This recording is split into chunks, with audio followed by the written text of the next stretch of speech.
Hey, it's Rob Lightfoot, proud two-time alum of Rowan University. And I'm Jessica Kennedy, also a two-time Rowan alum. And you're listening to Beyond the Brown and Gold. Rowan Radio 89.7 WGLS FM presents Beyond the Brown and Gold, a show that highlights the lives and memories of Glassboro State and Rowan University alumni. Now, here are your hosts, Rob Lightfoot and Jessica Kennedy. On today's show, we have Isha Strasser. She is a master's graduate of 2020. We didn't even talk about the fact that she got her master's in the middle of a pandemic. Well, you know what, though? I didn't really talk. I just We hit didn't. me. Yeah, we didn't do that. Oh, man, we're the worst. Can we bring her back in for that? I mean, I guess we could. She's still in the lobby. So, Isha, we'll reconnect about that. But Isha is an organizational director, contemplative teacher, and she strives to bring individuals and organizations into fuller alignment with purpose and power through vision and mission. We go to talk for a long time on this one. I know about all kinds of things. Yeah, Yeah, all kinds of things. She's truly incredible. She's done lots of work with nonprofits over the years. She's actually going to be adjuncting at Rowan in the fall, teaching some writing courses. So we hope you enjoy this interview with Isha. Isha, welcome to the podcast. Thanks for coming. Thank you. Now, before we got on the official mic, you were telling us that you decided to live in South Jersey. Where are you living these days? I live in Glassboro. Oh, get out. Me too. Yeah, right down the street. Oh, we'll have to talk off air about your address and mine. Yeah, just give that. Why don't you just exchange addresses and phone numbers now on the air? Why don't we just do that? I know. Sometimes I'm like, cut that. I said where my kids went to school, cut that. So no, Isha, great to have a fellow Glassboro person on air. But you, where did you grow up? I was born in Ohio. Okay. I lived there until I was 18 and ran away, actually, like the full runaway Like you packed style. your bags like and didn't packed tell my anybody? bags in my car and all my tips. I was waiting tables at the time. And I went to Boston. I'd never been there.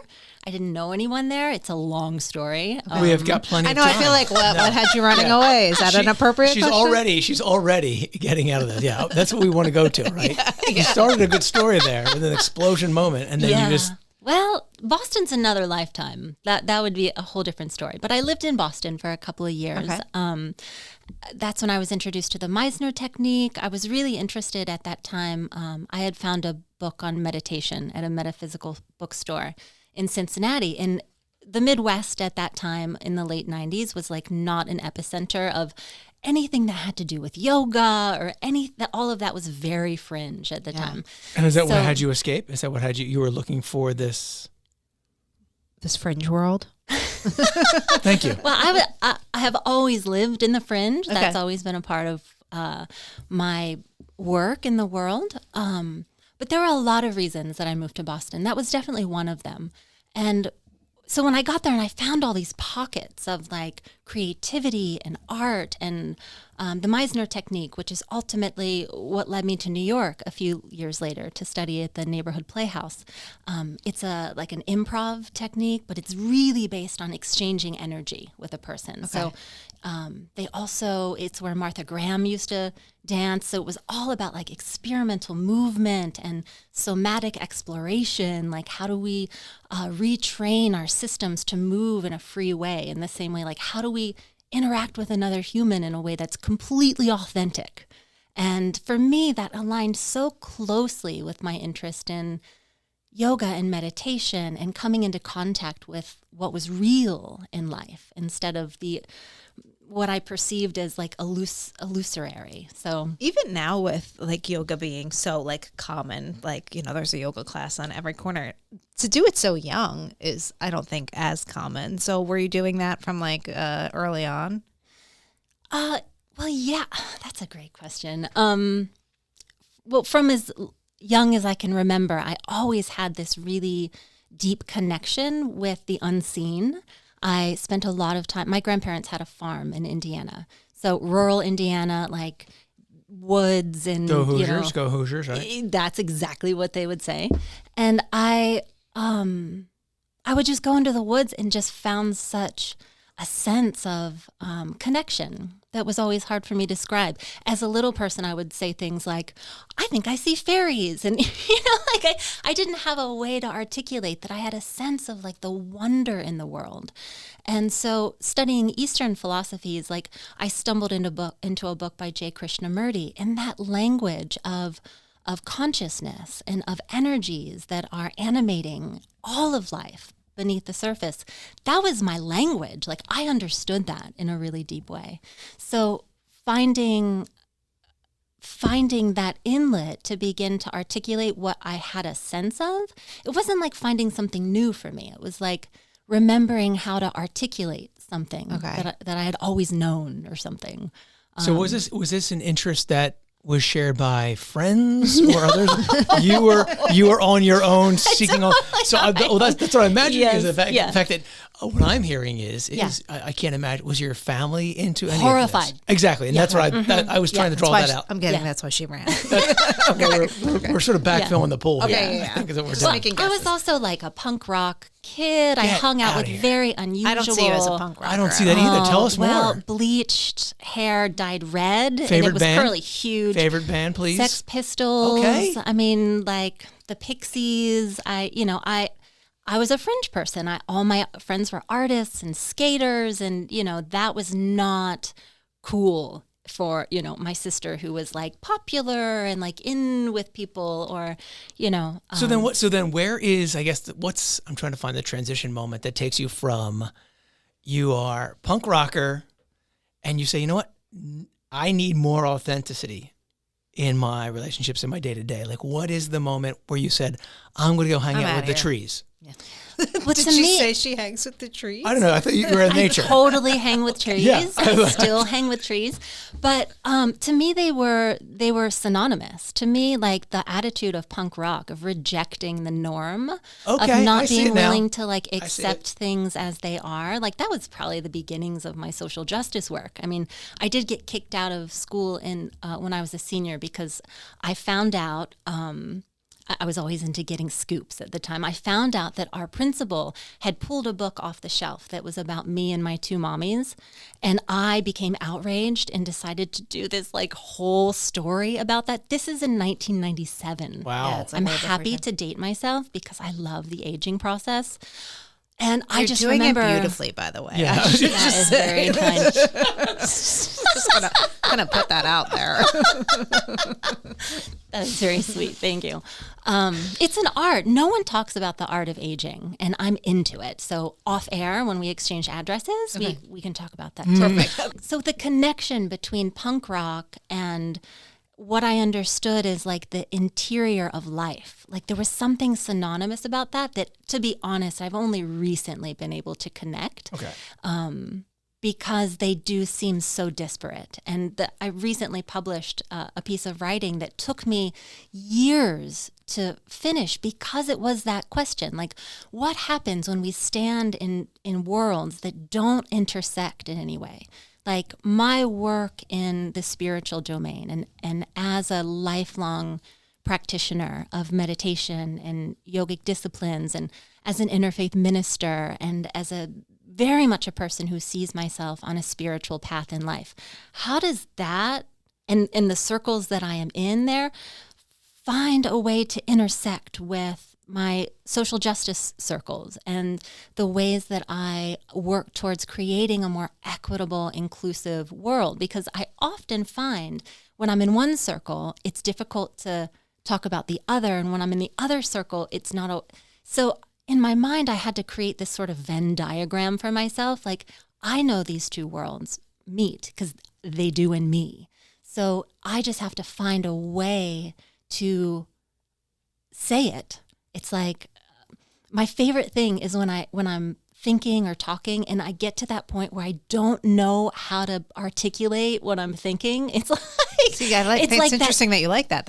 Seems very frustrating. It's like the unmarked terrain, like when you don't know what's going to come out of your mouth yet because you don't know.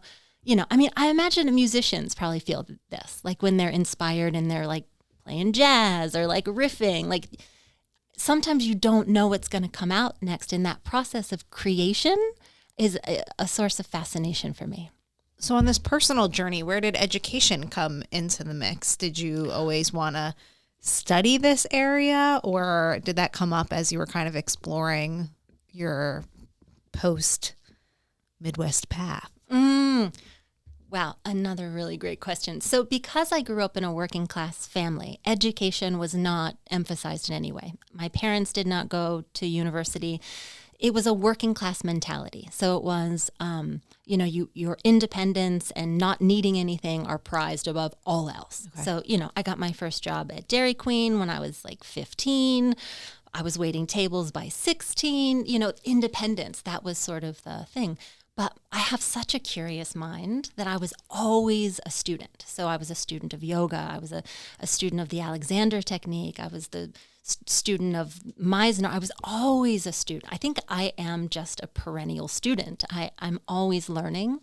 And I always chipped away at college credits. So it was something that I held up as like, that would be something really cool to get to have someday. And I got to a point in my life where I had so much experience, and I'd become an executive creative director of an international nonprofit, and hadn't done that based on credentials.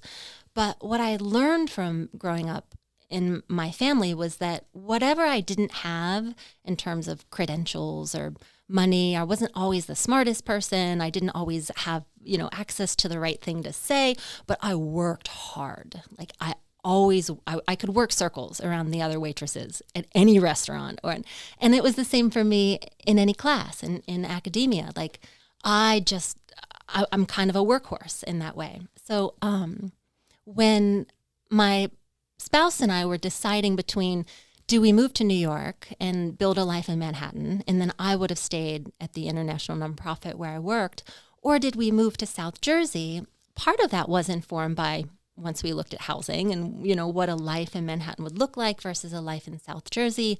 And I really wanted a garden. Gardening was really something that was important to me. Hard to get that in Manhattan, right? Very. Unless you have a lot of money. Yeah, more than even a lot. Yeah. I don't even know how much money you need for that. But actually, there are roof gardens. Okay, now, fair enough. Maybe fair enough. It's not We'll as give difficult. people the planter baskets. We'll give them. Right. That's fair enough. Right. But part of that decision was, wow, I can take all the credits I've amassed from all these community colleges and credits I picked up at the University of Cincinnati. And I had studied at Naropa University in Boulder for a brief time. It's a Buddhist university in Boulder. So I had amassed all these credits because, again, I'm a perennial student. I mean, I'm always up to learn something new. And moving to South Jersey and coming to Rowan was an opportunity to pull all of that together as a non-traditional student, to try to find a place to belong here, which I actually found to be very difficult because I'm sort of fringe on, I tend to be on the fringe of the fringe. But coming to Rowan allowed me to pull all that together through the writing arts department and end up with a master's degree, which was something I really never imagined I would have. So my question for you is, it seems like you're, and I mean this in the positive sense, you're nomadic, right? And the fact that you're willing to up and move, and your spouse as flexible and agile? Oh, yeah. Okay. Absolutely. Okay. Because I was like that. I wonder what that dynamic was when you were trying to make that decision. I was like, I know you've been Colorado, here, Boston. Yeah. Well, it's a good question, because part of my decision to get married was huge. Because marriage was also not something that I was particularly. It's not very fringe to get married. It's not very fringe. That's my fringe part. Yeah, exactly. You have that itsy piece of fringe in you.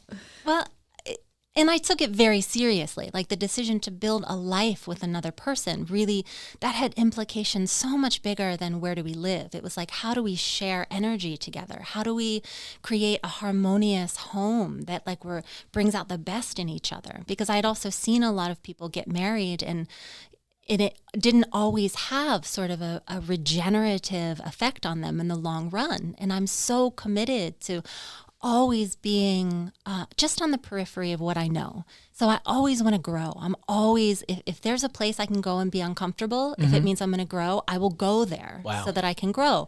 Because I understand how the body works and the brain works. And if I'm not pushing myself to be flexible and strong in those ways, and I'm not getting out of my own comfort zone, that's how we get fossilized. So I needed to find a partner who shared that with me in some sort of a way. Like, we're going to get married and I will transform constantly. So, is this your spouse open to transformation? Absolutely. Okay, I was going to say they better, because if they're not, they're going to, this butterfly is going to be. And what I found in this human that I married was that although we joke around that we're not the same person because we're kind of opposites. I was going to ask, are you similar? We're very, very different, but there are some really core components that we share. Like often we'll say, we are really good at being alone together. Like for us, that sounds amazing. It's Rob's like, how do I? What? How do you do that? That's like Rob.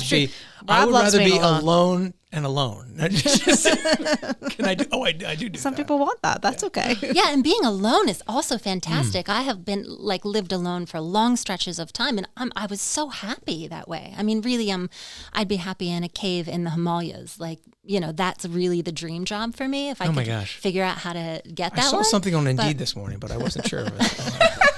Let me know. Hit me up if you see that, because I'm gonna apply to that right away. Talk to us about your experience here at Rowan. We'll bring it back to the borough here and how that was able to kind of feed what you were looking for at the time. My time here was very difficult for me. I was a non-traditional student. First of all, in age, I was much older than my peers. I don't think it was just age. Right. It's your life circumstance. You were like a full-grown grown-up. You had a job, a husband, right? No, it wasn't even that. It wasn't like the traditional aspects of my personality. It was that I had explored the depths of who I am as a human being in a way that is not super common. So I had spent years studying these somatic techniques where, we would spend a year of the training on the floor learning how to retrain our systems to be in a particular kind of balance. I've been meditating since I was, a teenager. I had traveled the world. I was born in Ohio, but I lived in Boston and New York and LA and Colorado for 10 years. And then I was in a classroom in Glassboro at a university that's very regional. And maybe cut this. I don't know. I don't want to sound like I'm disparaging Rowan, because I'm not. I just found, for me, there are very few bridges between having, and maybe if I had thought at the time, if I had considered going to the international, there's an international, had I been more creative in finding connections, maybe that would have been different. I did get a job as the program coordinator at SJICR, which was really the redeeming connection for me here, because through SJICR and through, at that time, they had an interfaith and spiritual exploration center. They no longer do. But there I was able to find connection in a way that was really difficult in any other spaces. And I was also beginning to work in a completely new area for me, which was creative nonfiction, and specifically working in with memoir. So for the first time in my life, I was sitting down and trying to talk about myself. Whereas all my training had taught me to decentralize myself and focus on who I was serving, whoever I was in service to. And that started from whether I was a waitress, in the very beginning, up through all of my work, particularly when I went through seminary school and my training as a chaplain working with the dying, and I was a craniosacral therapist. So I had been really trained to turn my attention on whoever I was working with. That did not prepare me well for things like social media, if I'm totally honest.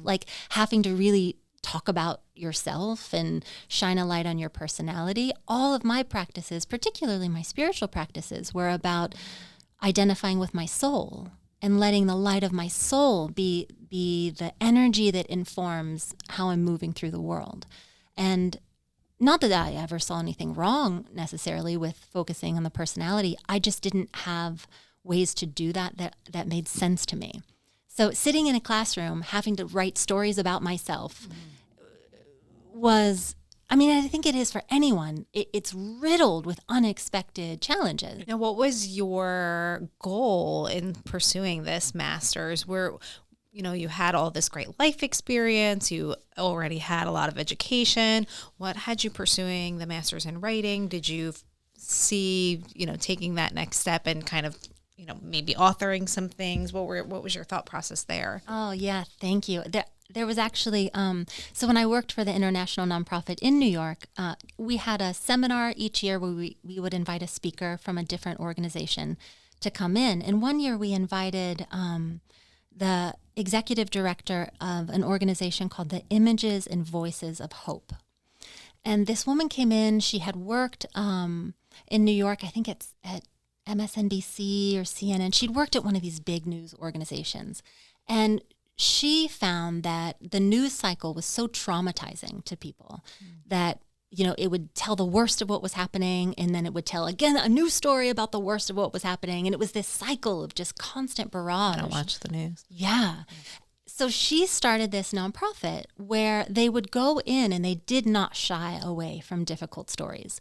And in fact, at the time, this puts it in the perspective of dating, I guess. Not dating like dating a person. I mean, time. It was not long after the earthquake in Haiti.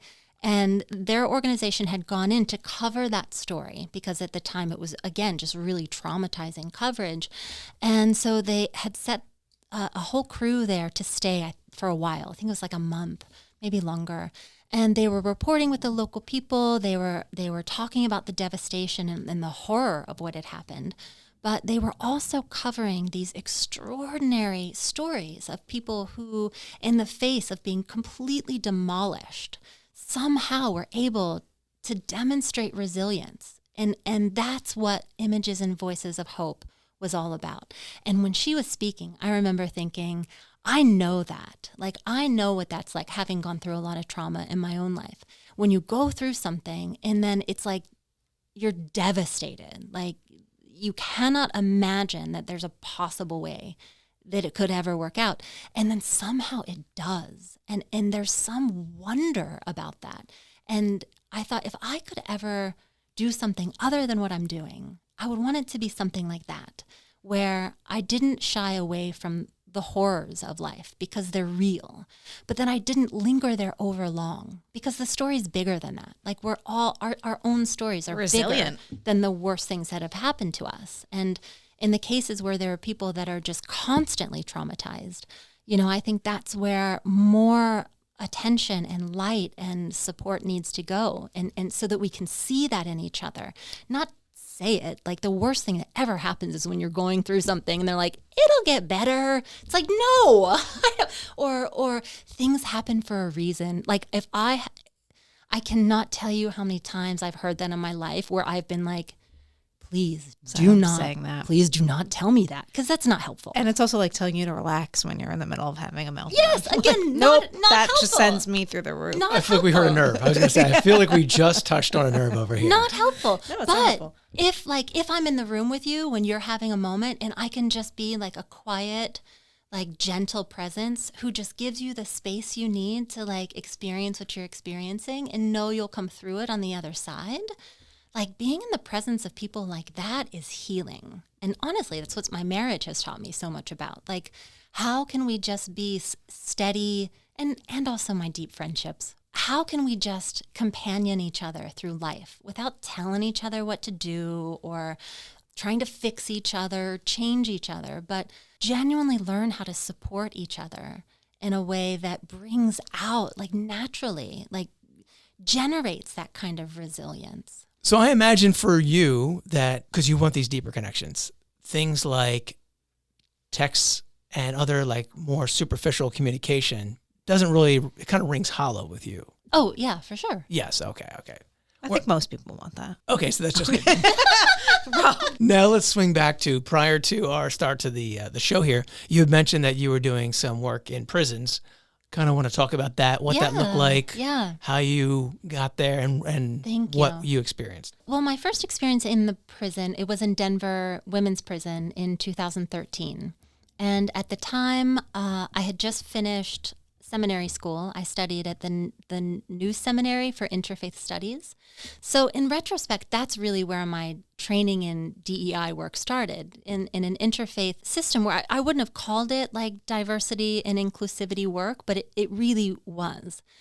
It wasn't until I went into prison that I got the equity part, where I started to understand issues related to the carceral system and racism and what those things really meant. Because as a white woman, when I walked into the Denver Women's Prison, and I was, you clearly, so we would always sit in a circle. So the vision was so striking that it was me and a couple other facilitators, and it was all women of color.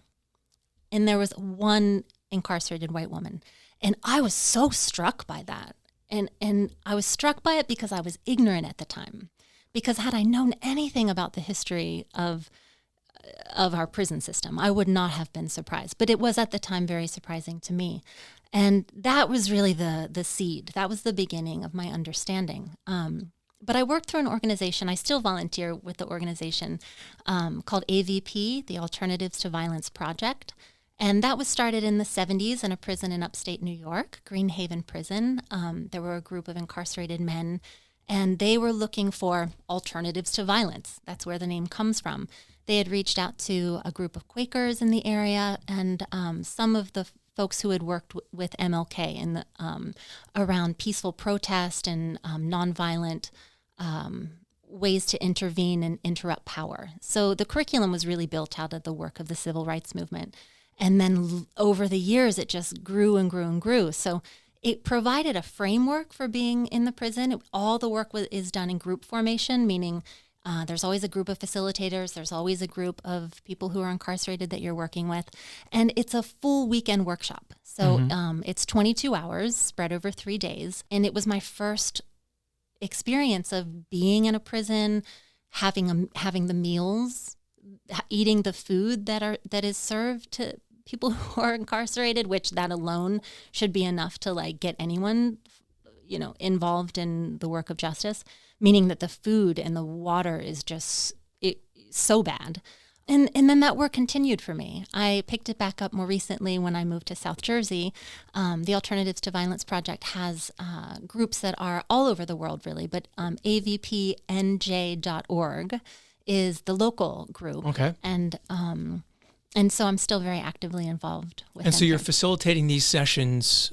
Talk about maybe one of the greatest outcomes that you've had from it, like one of the experiences that you had from it. Oh, so many.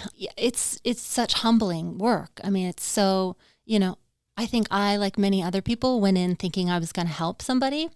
And that is just not what happens. Yeah, so tell us about that. Like, what did that look like?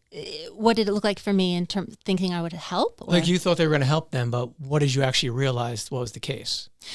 Well, that I got helped. I got transformed through the experience. And I know that for the people who are incarcerated who experience this work, it is transformative for them, because many of the guys that I knew when they were on the inside at the youth prison here in New Jersey, once they come out and we get to meet them and hear about their lives, they talk about the impact that AVP had on them when they were inside. So I know that it's helpful, but that's not the reason, I think, to do the work. I think the reason is to go in and be willing to just be humbled by it. So you mentioned you're always looking for challenges. What is something that you haven't done yet that you want to take care of? Well, right now, I mean, the seed that I'm actively watering, what I'm really interested in working on right now is in my new position with Blueprint Evolution. So they're a consulting company. They work with a DEIB lens, and they go into organizations and they help optimize the organization. They do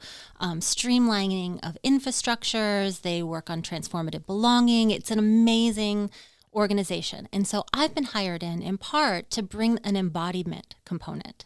So how do we take principles of diversity, equity, inclusivity, and create practices that bring sort of the somatic component to the work? Because much of the work of DEI is intellectual and academic and social, and it's so many great ideas. And I found by being in the work, specifically lately where I have been working, that it's leading a lot of people to burnout, into frustration, and I think it's become such a politicized term now that you say it, and then instantly everyone thinks that they know what that means, but we're all thinking different things about it. So I've been hired in to try to find ways to bring a component of embodiment, and that is really exciting for me.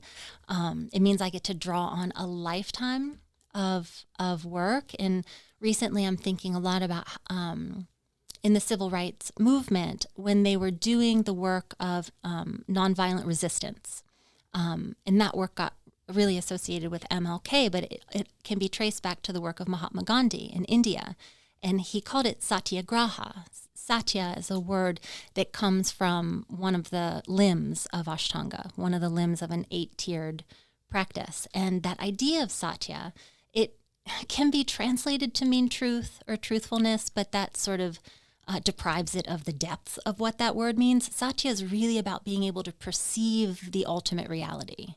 And when I think about that, and I think about the training in India that they were doing, when ordinary people like us are walking up and there's the British Empire with their batons, like you're going to walk up and get hit with a baton.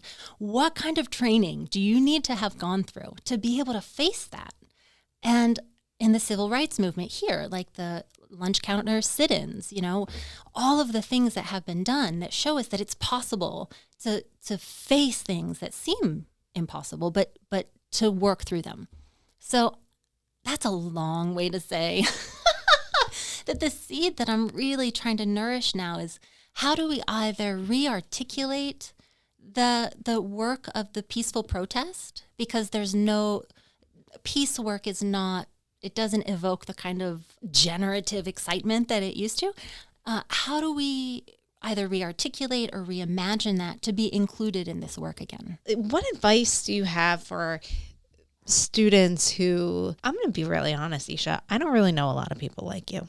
You're very unique. This is not a dig, No, but she's on the fringe. But that's what I'm saying. I don't know a lot of people that think this deeply, feel this deeply, are doing this kind of work. I don't have exposure to many people who have taken your path. So I want to know for the person that's maybe considering Rowan, that considers themselves a quote fringe person, that has these deep wanting to sit in the woods as a kid and feel what's happening around them and all of these things you described yourself as. What do you think higher education, particularly in education here, as you referenced, like a regional school, what does that look like? What advice do you have for students kind of pursuing that path? Because I think education has become very much so, like you said, your parents, it wasn't a part of what they wanted independence for you, but it necessarily wasn't education based. And I think as generations come up, it's kind of assumed that you're going to get an education, right? So what does it look like for a little Isha coming up through the path? I think that's the thing about it, that our culture gives very few models for finding your authentic way. There are a lot of prescribed paths you can take that are made clear, and it's hard if you don't relate or you don't see yourself in those spaces to know where and how you fit. And it's not a mistake that I've ended up in the work of transformative belonging, because I never felt like I belonged anywhere. Because wherever I was always like not really belonging there. And what I would say to a person coming in with that sense of like, where do I fit, or what do I study, or how do I have a successful life? I would say, find out what success really means to you. Like, know what that means. To me, it never involved, I'm going to make this much money and I'm going to live in this kind of house and I'm going to drive that was not what it meant to me. Right. And so that made it really hard, because I wasn't interested necessarily in just a profession. I wanted a life. And so I kept following the things that brought me to life. And those things always, it was like I would step and I would have to trust that while my foot was about to land, there would be ground. And there always was. That's the thing, that when you're following something that's authentic and true to you, you follow that, and that's how wonder unfolds. And that's how you really find out who you are. Instead of having someone put things under your feet all the time, you find your own path. And that's not for everyone. It's not. But it was for me. Can you tell us a little bit about some of the publication you recently worked on? Or? Oh, thank you. Yeah. It was a piece that I actually started in a class here at Rowan with Heather Lanier, who's a fantastic professor here. Shout out to Heather. And it started as a free write. I was doing about an experience I had in India. And I didn't really know how to tell the story, so I just started by writing out the chant that I had learned. So I was writing out the words to the chant. In creative nonfiction, and particularly in braided essays, which is what this is, you get to be really creative. So I was putting down the chant I learned and then remembering certain images that came to mind. And I later developed that into this braid about the time I spent in India and meeting my teacher there and learning Vedic chanting, and how I ended up actually had this very unexpected experience that I went through. And that was one braid of the essay. And then later, I was working on a different piece that happened when I was here at SJICR. It was my first day there working at this office. And I had the experience as a non-traditional student of sitting in the circle. And I was new, and everyone else knew each other. And they were going around the circle, and everybody was giving their name and their pronouns and their race and ethnicity and any other of their identifiers for their personality. And I didn't know how to do that for myself because my identity is always growing and changing, but also because of my training in the first braid of the essay talks about this. I had been trained not to identify with my form, but to identify with my soul. So I was in this circle, very much seeing myself as an ally and a part of the community, but unable to articulate any of my descriptors. And that was like, especially for someone like me, who it's important that I say what I mean. And I just totally froze. And I still go back to that moment, and I just want to be like, it's okay. Oh, no, a little warm hug. Yeah, I want to warm hug myself and everyone else. Like, she doesn't know what she's trying to say, that's all. But so that's part of the essay. And then the last piece of it is a sort of, I'm looking back at a really fundamental memory of myself as a child when I learned how to drive. With my dad in the car. I was like 10 or 11, and he was drinking beers, and we were driving in the back roads of Indiana. So it's talking about blind spots and how we all have them. Well, I don't say that. I talk about my own blind spots. But so the essay pulls these three threads together. So it's sort of a complex exploration of spiritual identity, socially constructed identity, and how some of that comes from the formation of our childhood. It took me years to really be able to understand what I was writing. Sometimes writing is that way. You write and you're like, I don't even know what I'm saying. And then years later, you're like, oh, that's what I meant. So I meant to ask this earlier, but it was a question I had written down. It's not really tied to this, but I got to go back to it. I got to ask. You've been in a million spots. Yeah. You've been in Cincinnati. You've been in Los Angeles. You've been to Boston, New York City, Glassboro, Indiana. Colorado, favorite spot? To live? I love Colorado. Colorado is my home. I feel like I'm there. I live in the mountains in my own mind. I'm either in the Himalayas or I'm in the Rockies, or the Canadian Rockies would work, but I love the mountains. Well, Isha, it's been such a pleasure to get to know you. We're going to talk off air about all things Glassboro and, okay. and connect about that, but you're such a fun, unique person that we're so glad that Amanda introduced us to cross paths, and we wish you all the best of luck in the borough. And all the work that you're going to do. I think it's safe to say, Jess, that this was probably the deepest episode we've had. I would say. Right? Yeah, absolutely. For sure. I feel like you rather have like a real conversation with somebody. Oh, no, I was all in on the conversation. Yeah. Like I said, we've edited so much stuff out of this piece. Yeah. Only because of the fact that we went on so many different routes. And that we had to come back here. But I know. So we could actually air this in a reasonable amount of time. Yes.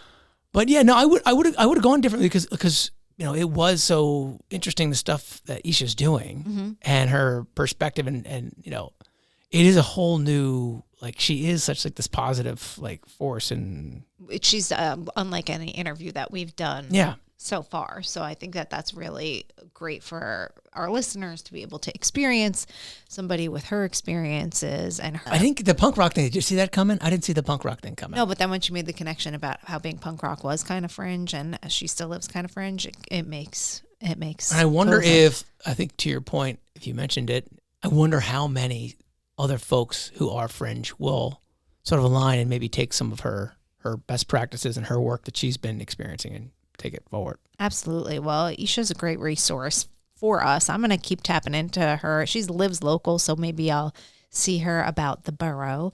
But it was wonderful to have Isha on today. If you're interested in being a guest, whether you want to talk about your fantastic experience at Rowan or your awesome personal and professional experiences post-graduating from this wonderful place, please connect with us. If you go to go.rowan.edu/BTBG guest to apply.